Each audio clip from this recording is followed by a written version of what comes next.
mahasiswi dari kampus IAIN Negeri Parepare, Fakultas Ekonomi, Bisnis, dan Islam. Pertama-tama, saya mengucapkan banyak-banyak terima kasih kepada Bapak dosen yang telah memberikan kelompok kami kesempatan untuk membawakan materi pengantar pendidikan kewarganegaraan. Sebelum melanjutkan materi selanjutnya, izinkan saya memperkenalkan nama-nama kelompok saya. Saya sendiri bernama Rahumi, selaku moderator pada video kali ini, Rahmawati selaku pemateri pertama, dan Suryanti selaku pemateri kedua. Baiklah, untuk lebih memahami materi selanjutnya, saya persilahkan kepada Rahmawati selaku pemateri pertama untuk memaparkan materinya. Saya persilahkan dengan hormat.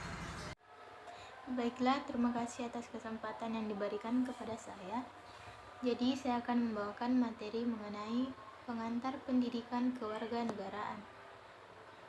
Pengertian pemahaman tentang bangsa dan negara. Negara adalah suatu organisasi dari sekelompok atau beberapa kelompok manusia yang sama-sama mendiami suatu wilayah tertentu dan mengetahui adanya satu pemerintahan yang mengurus tata tertib serta keselamatan sekelompok atau beberapa kelompok manusia tersebut. Bentuk-bentuk negara. Negara kesatuan yang meliputi negara kesatuan dengan sistem sentralisasi dan sistem desentralisasi. Negara serikat, di mana di dalam negara ada negara, yaitu negara bagian. Pemahaman hak dan kewajiban warga negara. Hak warga negara. Hak-hak asasi manusia dan warga negara menurut Undang-Undang 1945 mencakup hak untuk menjadi warga negara pasal 26, hak atas kedudukan yang sama dalam hukum pasal 27 ayat 1, hak atas persamaan kedudukan dalam pemerintah pasal 27 ayat 1, hak atas penghidupan yang layak pasal 27 ayat 2, hak bela negara pasal 27 ayat 2, hak untuk hidup pasal 28A, dan hak membentuk keluarga pasal 8B ayat 1. Kemudian, kewajiban warga negara.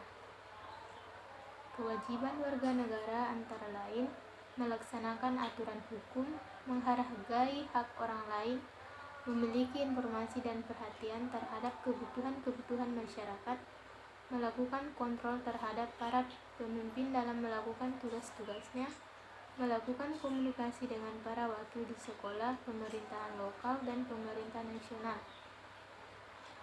membayar pajak, menjadi saksi di pengadilan, dan bersedia untuk mengikuti wajib militer, dan lain-lain. Kemudian, pemahaman tentang demokrasi. Demokrasi adalah sebuah bentuk kekuasaan atau kraten dari, oleh, dan untuk rakyat atau demos. Demos menyiratkan makna diskriminatif atau bukan rakyat keseluruhan, tetapi hanya populus tertentu, yaitu mereka yang berdasarkan tradisi atau kekuasaan dan bisa mengklaim kepemilikan atas hak-hak prerogatif dalam proses pengambilan keputusan yang berkaitan dengan publik atau pemerintahan. Adapun bentuk demokrasi dalam pengertian sistem pemerintah negara, yang pertama, pemerintahan monarki atau monarki mutlak, monarki konstitusional, dan monarki parlementer.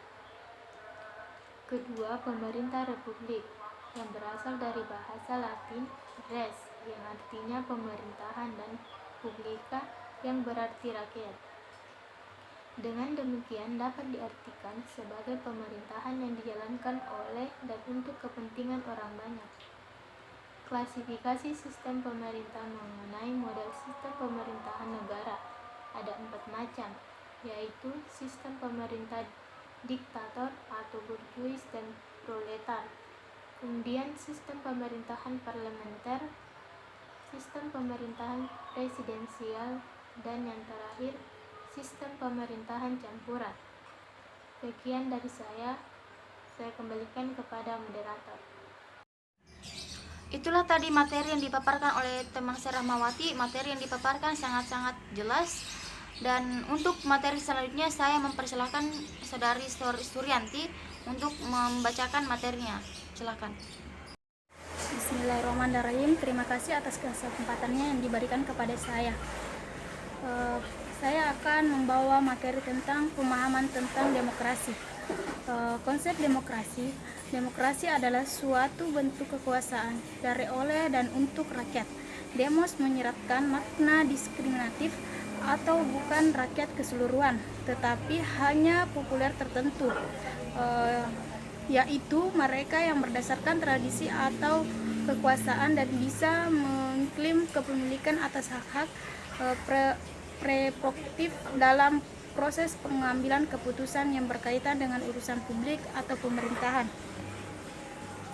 Selanjutnya, bentuk-bentuk demokrasi dalam pengertian sistem pemerintah negara. 1.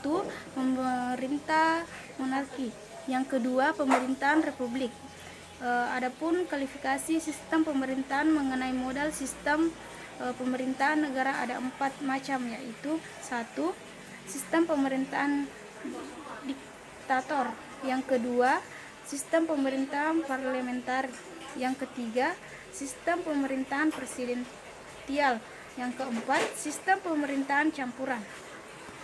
Selanjutnya, pemahaman tentang hak asasi manusia. 1. Menimbangkan bahwa pengakuan atas martabat yang melekat dan hak-hak yang sama dan tidak tersaing dari yang semua anggota keluarga kemanusiaan, keadilan, dan perdamaian dunia.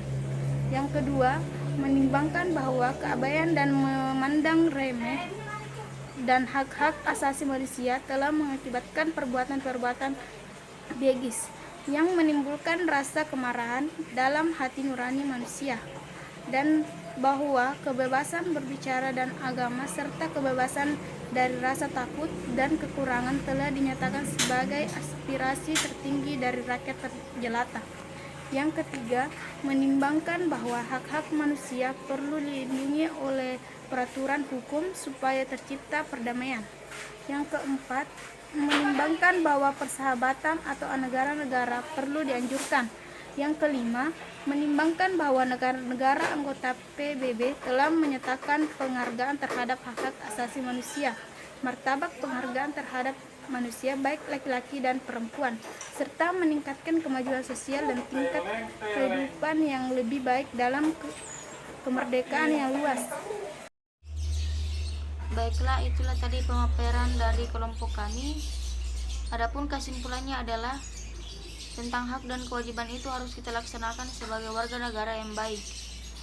Dan tidak lupa pula kita harus menjadi manusia yang peduli akan sesama dan tidak mengambil hak orang lain dan tidak melupakan kewajiban diri sendiri. Itulah yang dapat kami sampaikan. Terima kasih atas perhatiannya. Kurang lebihnya mohon dimaafkan. Sekian, wassalamualaikum warahmatullahi wabarakatuh.